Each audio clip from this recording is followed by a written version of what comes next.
पिछले एपिसोड में वांग लिन को मुआन के बारे में याद आने लगा था और इसीलिए उसने डिसाइड किया था कि वो इसे खोजने के लिए जल्दी ही जाएगा। अब अगले सीन में हम देखता है कि चाइनीज न्यू ईयर का टाइम होता है, इसीलिए सभी लोग इसे सेलिब्रेट करने में बिजी होते हैं और हम देखता है कि सभी आज काफी खुश थे। तभी कुछ देर में हम देखता है कि वांग लिन भी अपने शॉप से बाहर आता है और वो यहाँ के नजारे को देखने लगा था, मगर तभी हम देखता है कि डेनियल और उसका फादर जेंग भी यहाँ पर आ जाते हैं, जहाँ डेनियल वांग लिन से पूछता है कि आपको पता था कि हम यहाँ पर आ रहे हैं। वहीं हम देखता है कि जेंग वांग लिन के लिए कोई डिश लाया हुआ था और इसीलिए वो वांग लिन के पास आकर पूछता है कि आज तुम बिजी तो नहीं हो। तब इस पर वांग लिन कहता है कि नहीं, ऐसी कोई बात नहीं है और फिर हम देखता है कि वे अंदर आ जाते हैं, मगर तभी हम देखता है कि वांग लिन को जेंग के बारे में चिंता होने लगती है, क्योंकि आज तक उसने जेंग को इतना शर्मिंदा होते हुए नहीं देखा था। अब इसीलिए वांग लिन समझ जाता है कि जेंग जरूर इससे कुछ मांगना चाहता है। फिर हम देखता है कि वो जेंग के पास आकर इसे बैठने के लिए कहता है और फिर उससे कहता है कि अगर तुम मुझसे कुछ कहना चाहते हो तो फिर तुम खुलकर इसके बारे में बात कर सकते हो। मगर अभी भी हम देखता है कि जेंग अपने परेशानी के बारे में कुछ भी नहीं कहता और वो इसे खाने के लिए बहुत सारी चीजें देता है जो कि इसी के लिए ही लेकर आया था। तभी हम देखता है कि डेनियल जानबूझकर इसे खाने के लिए कोशिश करता है, लेकिन जेंग इसे ऐसा करने से रोक देता है। तब इस पर डेनियल अपने फादर जेंग से कहता है कि आपको इसके बारे में ज्यादा सोचने की जरूरत नहीं है और आप अंकल वांग को क्यों नहीं बता देते कि आपको कुछ मनी की जरूरत है। तब इसके ऐसी बात सुनकर जेंग इसके ऊपर थोड़ा सा गुस्सा होता है, लेकिन फिर भी डेनियल अपने हरकत से बाज नहीं आता।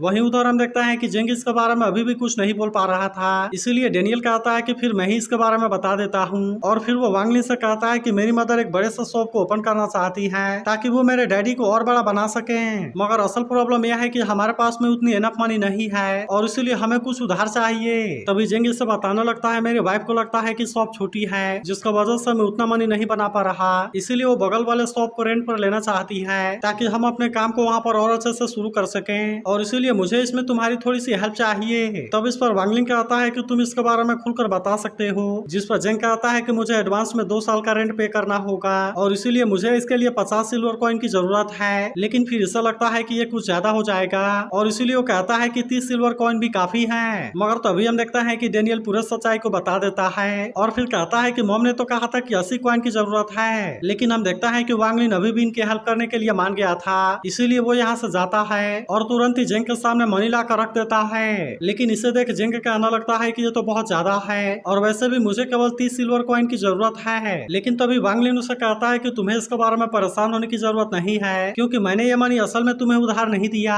बल्कि यह तो असल में डेनियल के लिए कुछ लकी मनी है, क्योंकि वैसे भी मैं पूरे 1 साल से तुम्हारे वाइन को पी रहा हूँ और इसीलिए मुझे लगता है कि ये इसके लिए वर्थ इट है। तब हम देखता है कि जेंग भी इस बात से काफी खुश हो गया था और वहीं डेनियल भी इसके हेल्प के लिए थैंक यू कहता है। फिर वो कहता है कि आज मुझे पहली बार इतना सारा लकी मनी मिला है। वहीं हम देखता है कि जेंग भी इसके लिए वांग लिन को थैंक यू कहता है, लेकिन इस पर वांग लिन कहता है कि इसकी कोई जरूरत नहीं है। तभी जेंग भी कहने लगता है कि तुम्हें इसके बारे में चिंता करने की जरूरत नहीं है, क्योंकि जब तक मैं यहाँ पर हूँ मैं हर दिन तुम्हारे लिए वाइन की एक बोतल लेकर जरूर आऊंगा। फिर हम देखता है कि वांग लिन भी इसके लिए मान गया था और वे दोनों एक साथ में बैठकर वाइन पीते हैं। लेकिन अब कुछ देर के बाद हम देखता है कि यहाँ पर रात हो गई थी और इसीलिए डेनियल और जेंग वहाँ से चले जाते हैं। तभी वांग लिन किलिंग ऑरा के बारे में बात करते हुए कहता है कि वो मेरे बॉडी में 400 सालों से है, लेकिन अब तो वे पूरी तरह से फ्रीज हो गए हैं। फिर वो कहता है कि मैं हेवन को फील करना चाहता हूँ और इसीलिए मुझे पूरी तरह से मॉर्टल में ट्रांसफॉर्म होना पड़ेगा ताकि मैं मॉर्टल के लाइफ को रियलाइज कर सकूं। लेकिन इसके बाद हम कुछ सालों के बाद का सीन देखते हैं जहाँ पर कि फिर से चाइनीज न्यू ईयर का टाइम आ गया था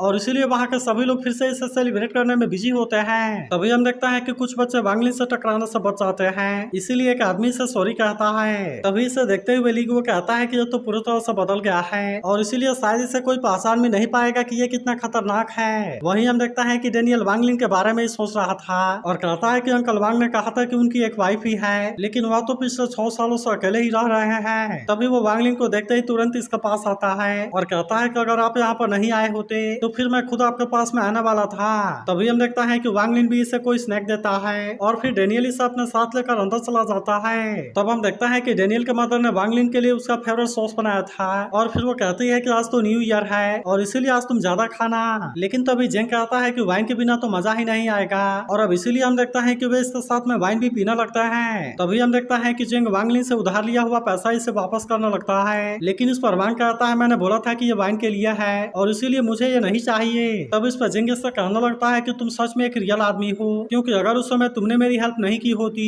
तो फिर आज मेरे पास में यह सब नहीं होता। फिर वो कहता है कि हमने हमेशा ही तुम्हें अपना माना है और इसीलिए अगर हर साल हम इसे थोड़ा सा भी पे कर सके तो यह हमारे लिए बहुत ही बड़ी बात होगी। तभी हम देखता है कि डेनियल भी वांग लिन को मनाने लगता है और कहता है कि अंकल वांग, आपको इसके बारे में चिंता करने की जरूरत नहीं है, क्योंकि भले ही हम आपके जैसे नहीं है, लेकिन फिर भी हमारा बिजनेस काफी अच्छा कर रहा है। तब हम देखता है कि आखिरकार वांग लिन भी इसके लिए मान गया था और फिर वे एक साथ में हैप्पी न्यू ईयर को सेलिब्रेट करने लगता है। फिर अगले सीन में हम देखता है कि वांग लिन एक बहुत अच्छे रेस्टोरेंट में आया हुआ था, जहाँ पर की गाड़ी से बहुत ही अच्छे से वेलकम करता है, जिस पर वांग लिन कहता है कि तुम्हारे एक्साइटेड होने का कोई फायदा नहीं है, क्योंकि आज मेरे पास में तुम्हें देने के लिए पैसे नहीं है। तभी हम देखता है कि यहाँ का ओनर भी इसके पास आता है और कहता है कि मैं तुम्हारे लिए ओवरसीज से वाइन को लेकर आया हूँ और इसीलिए मैं चाहता हूँ कि तुम इसका ट्राई करो। तब इस पर वांग लिन उससे कहता है कि तुम्हें इतना परेशान होने की जरूरत नहीं है, क्योंकि आज मैं यहाँ पर तुमसे रेंट लेने के लिए नहीं आया। तब इस पर ओनर इसे बताता है कि हर कमेटी का एक्सपेंस पहले से काफी बढ़ गया है, लेकिन फिर भी तुम असल में बहुत ही काइंड हो, क्योंकि अगर तुमने उस समय वो पैसे मुझे नहीं दिए होते तो फिर ऐसे सिचुएशन में हमारा थिएटर बहुत ही पहले बंद हो गया होता। लेकिन हम देखता है कि वांग लिन अभी भी इसके बारे में कुछ नहीं कहता, मगर तभी हम देखता है कि वो ओल्ड मैन बे भी यहाँ पर आ जाता है, जिसे देखते ही वांग लिन तुरंत इसे पहचान गया था और फिर कहता है कि ये तो वही है। मगर तभी हम देखता है कि यहाँ का वेटर इसे भगाने लगता है, लेकिन हम देखता है कि बे यहाँ से जाने के लिए रेडी नहीं होता और कहता है कि अगर तुमने मुझे हाथ लगाने का भी कोशिश किया तो मैं यहीं पर गिर जाऊंगा और फिर मैं कभी भी यहाँ से नहीं उठूंगा। तभी हम देखता है कि वो नर हैप्पी न्यू ईयर के खुशी में इसे कुछ कॉइन देता है और फिर इसे यहाँ से जाने के लिए कहता है, लेकिन फिर भी हम देखता है कि भाई ऐसा ही यहाँ से जाने वाला नहीं होता और वो तुरंत ही वांग लिन के टेबल पर आकर बैठ जाता है। लेकिन तभी हम देखता है कि वांग लिन ओनर से इसे बैठने देने के लिए कहता है। तब हम देखता है कि ओनर भी इसके लिए मान जाता है और वो आज इसे यहाँ पर बैठने देता है। लेकिन तभी हम देखता है कि बे की भी नजर वांग लिन के ऊपर जाती है, जो कि इसे देखते ही पूरी तरह से पहचान गया था और वो याद करने लगता है कि किस तरह से उसने इसे अपने जाल में फंसाया था। अब इसीलिए हम देखता है कि बे को भी वांग लिन के बारे में याद आ जाता है और वो कहता है कि ये तो तुम ही हो। तब इस पर वांग लिन कहता है कि सीनियर, हम तो काफी टाइम से नहीं मिले, लेकिन फिर भी आपका स्टाइल बिल्कुल भी वैसे ही है। तभी बे इसके तरफ देखते हुए कहता है कि सच में तुम बहुत ही गुर्जियस हो और फिर हम देखता है कि वो इसके साथ में वाइन पीने लगता है। तभी बे वांग लिन से कहने लगता है कि वैसे तो मैंने अपने लाइफ में बहुत सारे कल्टीवेटर को देखा है, लेकिन जो कुछ ही सालों में अपने आप को पूरी तरह से कॉम्प्लेक्स फिगर में ट्रांसफॉर्म कर लेते हैं, तुम उनमें से ऐसे पहले हो। लेकिन तभी हम देखता है कि वो इसके पेंटिंग के बारे में भी बात करने लगता है और कहता है कि उनका केवल स्किन और फ्लेश ही नहीं मिलता, बल्कि उनका स्पिरिट भी बिल्कुल एक जैसे होता है। इसीलिए मुझे लगता है कि अगर तुम एक बार आर्टिस्टिक कंसेप्शन के बारे में समझ गए तो मैं इस बात की गारंटी देता हूँ कि तुम केवल 100 सालों में गॉड ट्रांसफॉर्मेशन लेवल में पहुंच जाओगे। तब हम देखता है कि वांग लिन भी इसके बारे में जानना चाहता था, लेकिन तभी बे कहने लगता है कि ओल्ड होने की वजह से मेरी मेमोरी कमजोर हो गई है, लेकिन फिर भी अगर तुमने मुझे अच्छे से खिला दिया तो मुझे इसके बारे में सारी चीजें याद आ जाएंगी। मगर हम देखता है कि वांग लिन इस बार इसका बातों में नहीं आता और वो इसीलिए यहाँ से चला जाता है, जिस पर बे कहता है कि ये तो इंटरेस्टिंग है। अब अगले सीन में हम देखता है कि वांग लिन अपने शॉप में आ गया था, लेकिन तभी हम देखता है कि बे भी वहाँ पर आ जाता है और कहता है कि तुम तो सच में इतने सालों से वुड कार्विंग को बना रहे हो।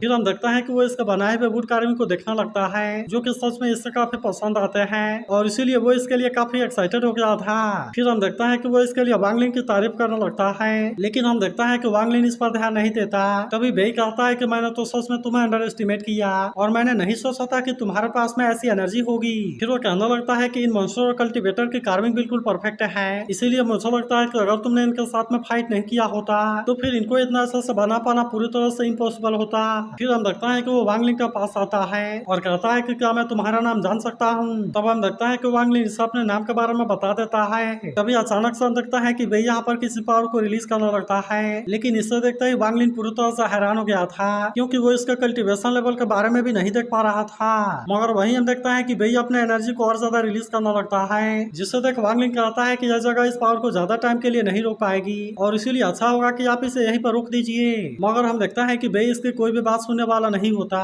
और कहता है कि तुम अब इसे फील करो। तभी हम देखता है कि वांग लिन के ऊपर इसका असर होने लगता है और वो इसे रोकने के लिए कुछ भी नहीं कर पाता। वहीं बे कहने लगता है कि ये मेरे मैडनेस की स्टेट है और मैंने भी इसे अपने आप को प्यूरिफाई करने के लिए यूज किया था। लेकिन अब हम देखता है कि बे ने अपने पावर को रोक लिया था और फिर कहता है कि यही आर्टिस्टिक कंसेप्शन है जो कि तुम्हारे स्पिरिचुअल पावर और यहाँ तक कि तुम्हारे नेचुरल सोल को भी असिमुलेट कर सकती है। तब हम देखता है कि वांग लिन भी इस बात से हैरान हो गया था और फिर वो कहता है कि मैं तो इसका पहले भी बहुत सारे कल्टीवेटर से मिला हूँ, लेकिन मैंने तो उनके पास में आर्टिस्टिक कंसेप्शन नहीं देखी। तब इस पर बे कहता है कि मैं तुम्हें इसके बारे में बताना भूल गया और भले ही मैं अपने कल्टीवेशन को कंट्रोल कर सकता हूँ, लेकिन फिर भी ये उससे ज्यादा पावरफुल है और वैसे भी आर्टिस्टिक कंसेप्शन उन कल्टीवेटर के लिए लाइफ ब्लड होता है जो कि अपने आप को गॉड में ट्रांसफॉर्म करने वाले होते हैं। यही वजह है कि उनमें से ज्यादातर अपने आर्टिस्टिक कंसेप्शन को अपने किलिंग मूव या फिर अपने मैजिकल पावर में छुपा कर रखते हैं, जिसकी वजह से और कोई आसानी से इसके बारे में नहीं देख सकता। फिर वो कहता है कि अगर तुम्हारा पास्ट कल्टीवेशन के बारे में बात किया जाए तो फिर ये चीज मैजिकल वेपन के जैसे ट्रीट होने के लिए काबिल नहीं है। तभी बेई कहता है कि अगर मैं गॉड बनने में तुम्हारी हेल्प करूं तो कैसा होगा,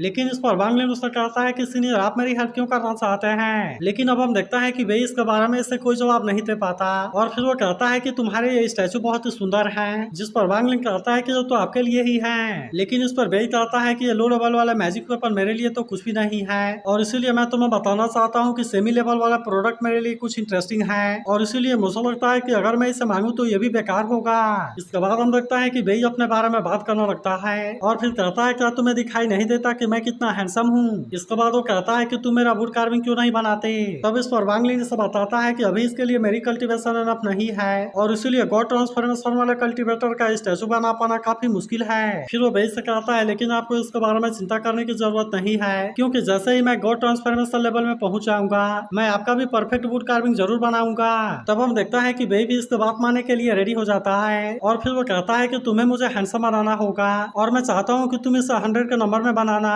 क्योंकि समय आने पर मैं इसे लवली लेडीज को देना चाहता हूँ। फिर वो वांग लिन से कहता है कि हमें इसके लिए जल्दी करना होगा, लेकिन इस पर वांग लिन कहता है कि अगर इसमें टाइम लगा तो फिर क्या होगा। लेकिन तभी अचानक से हम देखता है कि बेई इसका हाथ पकड़ लेता है जहाँ पर कि वो अपने टेलीपोर्टेशन पावर का यूज करने लगा था और अब वो इसे अपने साथ लेकर कहीं पर काफी तेजी से जाने लगता है। वहीं हम देखता है कि वांग लिन भी इस बात से काफी हैरान हो गया था और कहता है कि ये टेलीपोर्टेशन केवल एक ही बार में 1 लाख माइल पर लेकर आ गया, जबकि अगर कोई नेशन सोल वाला भी होता तो वह भी केवल 1000 दूरी पर टेलीपोर्ट कर पाता। लेकिन ये ओल्ड मैन तो मुझे अपने साथ लेकर भी आया है और इसीलिए वांग लिन को हैरानी होती है कि आखिरकार इसके कल्टीवेशन लेवल क्या है। वहीं बेई कहने लगता है कि मैं तो काफी ओल्ड हो गया हूँ, इसीलिए मेरे बॉडी और बोन भी मेरा साथ नहीं दे रहे, जिसका वजह से मैं केवल 1 लाख माइल के लिए ही टेलीपोर्ट कर पाया। तभी हम देखता है कि वो वांग लिन से इसके बारे में पूछने लगता है और फिर वो पूछता है कि क्या तुमने कभी किसी को इतना टेलीपोर्ट करते हुए देखा है। तब इस पर वांग लिन कहता है कि नहीं, जिसके बाद बेई कहता है तो क्या तुमने देखा कि मैं कितना पावरफुल हूँ। तब इस पर वांग लिन कहता है कि सीनियर आपने बिल्कुल सही कहा क्योंकि आज मैं पहली बार किसी को ऐसा पावर को यूज करते हुए देख रहा हूँ।